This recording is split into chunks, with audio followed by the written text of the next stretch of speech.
Bonjour les enfants, bonjour à tous, j'espère que vous allez bien. Nous sommes ce matin le jeudi de la parashat Chukat et Balak. Aujourd'hui, bien sûr, nous allons parler de cette parashat Balak avec Bilam, ce prophète non-juif qui va essayer de parler mal sur le peuple juif, mais que Dieu ne va pas le laisser. Alors, une des parties de l'histoire très intéressante que nous voyons dans notre parasha, c'est le fait que Bilam avait une ânesse, donc la femme de l'âne, qui va l'accompagner. Et à un certain moment, lorsque un ange va bloquer la route et que l'ânesse ne va pas pouvoir passer, Bilam va commencer à la frapper. Avance, avance. Et pour la première fois de l'histoire, Hachem va donner la possibilité de parole à cette ânesse. Pour ne pas faire honte plus tard, que les gens puissent dire « Regardez, c'est l'ânesse qui a fait honte à Bilam », Hachem va enlever la vie à cette ânesse. Nous voyons de là une chose très importante, que même pour faire honte à un méchant, quelqu'un qui veut nous faire du mal, quand même, on doit faire attention de ne pas lui faire honte. Alors, pour rappeler un petit peu cette partie de l'histoire, je vais vous raconter une histoire que sûrement vous avez déjà entendue. Une histoire qui a fait qu'en fin de compte, la ville de Jérusalem, ainsi que le Beth Amikdash, le temple, va être détruit à cause de cela. Il y avait deux hommes dans la ville, un qui s'appelait Kamtsa et l'autre qu'on appelait Bar Kamtsa.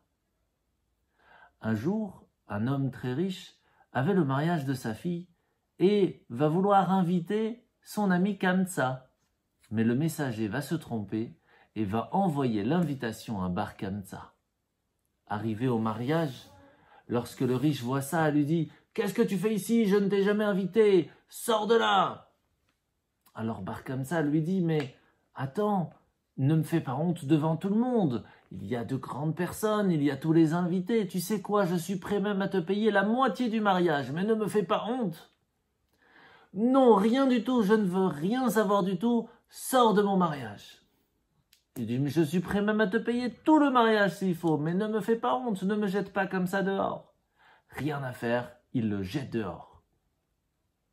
À cause de cela, Bar Kamtsa va être tellement fâché qu'il va aller voir les Romains qui encerclaient la ville de Jérusalem en leur disant « Voici ce que font les Juifs à Jérusalem pour survivre.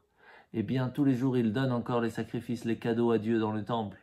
Si vous échangez un animal cachère avec un animal pas cachère, il n'y aura plus de temple, il n'y aura plus de sacrifices, et vous pourrez rentrer et tout détruire. » À cause de une personne qui a eu cette honte qui a été faite, que personne n'est venu le secourir, même les grands sages qui étaient présents à ce mariage. À cause de cela, tout Jérusalem va être détruit. Voyez les enfants comment il faut faire attention. Surtout, ne jamais faire honte à quelqu'un. Bonne journée.